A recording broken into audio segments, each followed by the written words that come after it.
بسم اللہ الرحمن الرحیم۔ اسلامک واقعات کے ناظرین، السلام علیکم ورحمۃ اللہ وبرکاتہ۔ آج کا ہمارا موضوع ہے کہ محسن اور احسان کیا ہے۔ حضرت عمر بن خطاب رضی اللہ تعالی عنہ روایت کرتے ہیں کہ ایک روز ہم حضور نبی اکرم صلی اللہ علیہ وآلہ وسلم کی خدمت میں حاضر تھے۔ اچانک ایک شخص ہماری محفل میں آیا۔ اس کے کپڑے نہایت سفید، بال گہرے سیاہ تھے، اس پر سفر کے کچھ بھی اثرات نمایاں نہ تھے اور ہم میں سے کوئی اسے پہچانتا بھی نہ تھا۔ بالآخر وہ شخص حضور نبی اکرم صلی اللہ علیہ وآلہ وسلم کے سامنے آپ صلی اللہ علیہ وآلہ وسلم کے گھٹنے سے گھٹنے ملا کر بیٹھ گیا اور اس نے دونوں ہاتھ اپنی دونوں رانوں پر رکھ لیے اور عرض کیا، یا محمد مصطفیٰ صلی اللہ علیہ وآلہ وسلم، مجھے بتائیں اسلام کیا ہے؟ آپ صلی اللہ علیہ وآلہ وسلم نے فرمایا، اسلام یہ ہے کہ تو اس بات کی گواہی دے کہ اللہ تعالیٰ کے سوا کوئی معبود نہیں اور محمد صلی اللہ علیہ وآلہ وسلم اس کے رسول ہیں، اور تو نماز قائم کرے، زکوٰۃ ادا کرے، رمضان المبارک کے روزے رکھے اور استطاعت رکھنے پر بیت اللہ کا حج کرے۔ اس نے عرض کیا، آپ نے سچ فرمایا۔ حضرت عمر رضی اللہ تعالی عنہ فرماتے ہیں کہ ہمیں تعجب ہوا کہ خود ہی سوال کرتا ہے اور خود ہی تصدیق بھی کرتا ہے۔ اس کے بعد اس نے عرض کیا، مجھے ایمان کے بارے میں بتائیں۔ حضور نبی اکرم صلی اللہ علیہ وآلہ وسلم نے فرمایا، ایمان یہ ہے کہ تو اللہ تعالیٰ پر، فرشتوں پر، اس کی کتابوں پر، اس کے رسولوں پر اور قیامت کے دن پر ایمان لائے اور اچھی بری تقدیر پر ایمان رکھے۔ وہ بولا، آپ نے سچ فرمایا۔ پھر اس نے عرض کیا، مجھے احسان کے بارے میں بتائیں۔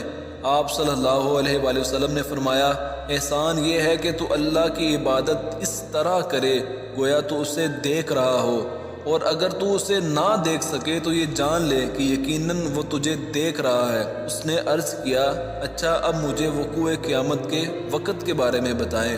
آپ صلی اللہ علیہ وآلہ وسلم نے فرمایا، جس سے سوال کیا گیا ہے وہ اس مسئلے پر سائل سے زیادہ علم نہیں رکھتا، یعنی جو کچھ مجھے معلوم ہے وہ تمہیں بھی معلوم ہے اور دوسرے حاضرین کے لیے اسے ظاہر کرنا مفید نہیں ہے۔ اس شخص نے عرض کیا، اچھا پھر قیامت کی علامات ہی بتا دیجئے۔ حضور نبی اکرم صلی اللہ علیہ وآلہ وسلم نے فرمایا، علامت قیامت یہ ہے کہ نوکرانی اپنی مالکہ کو جنم دے گی، یعنی بیٹی ماں کے ساتھ نوکرانیوں والا سلوک کرے گی، اور برہنہ پاؤں اور ننگے بدن والے مفلس چرواہے اونچے اونچے محلات پر فخر کریں گے۔ پھر وہ شخص چلا گیا۔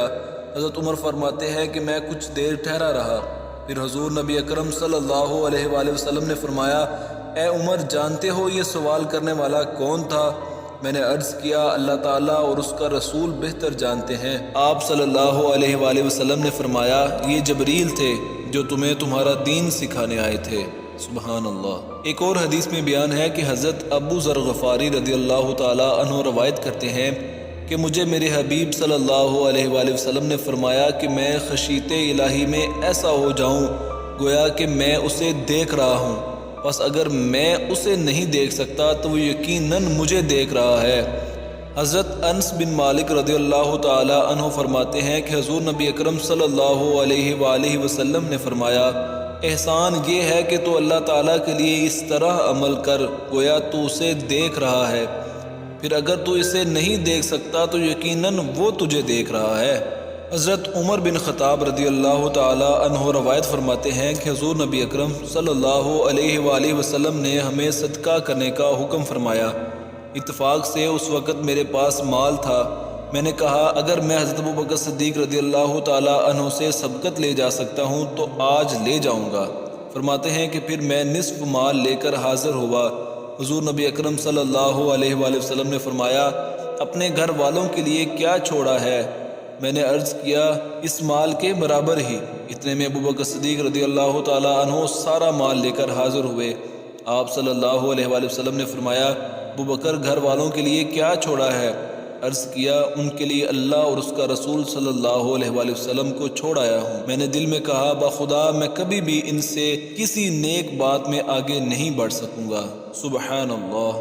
حضرت ابو ہریرہ رضی اللہ تعالی عنہ سے مروی ہے کہ حضور نبی اکرم صلی اللہ علیہ وآلہ وسلم نے فرمایا، اللہ تعالیٰ فرشتوں سے فرماتا ہے کہ جب میرا بندہ برے کام کا ارادہ کرے تو اس کی کوئی برائی نہ لکھو جب تک کہ وہ اس برائی کا ارتکاب نہ کر لے، اور جب وہ برائی کر لے تو اس کے برابر ہی گناہ لکھو، اور اگر میری وجہ سے ترک کر دے تو اس ترک گناہ کو اس کے لیے ایک نیکی لکھ دو۔ سبحان اللہ۔ اور جب اس نے نیکی کا ارادہ کیا مگر نیکی نہ کر سکا تو اس کے لیے ایک نیکی لکھ دو، اور اگر وہ اسے کر لے تو اس نیکی کو اس کے لیے 10 گنا سے 700 گنا تک لکھو۔ آج کی ہماری آخری حدیث کہ حضرت عبداللہ رضی اللہ تعالی عنہ سے مروی ہے کہ ایک شخص نے حضور نبی اکرم صلی اللہ علیہ وآلہ وسلم کی بارگاہ میں عرض کیا، یا رسول اللہ میں محسن کب بنوں گا؟ فرمایا جب تیرا پڑوسی تجھے کہے کہ تو محسن ہے تو تو محسن ہے، اور جب وہ تجھے کہے کہ تو برا ہے تو تو برا ہے۔ اللہ تعالی ہمیں رسول اکرم صلی اللہ علیہ وآلہ وسلم کے فرامین کے مطابق زندگی گزارنے کی توفیق عطا فرمائے، آمین۔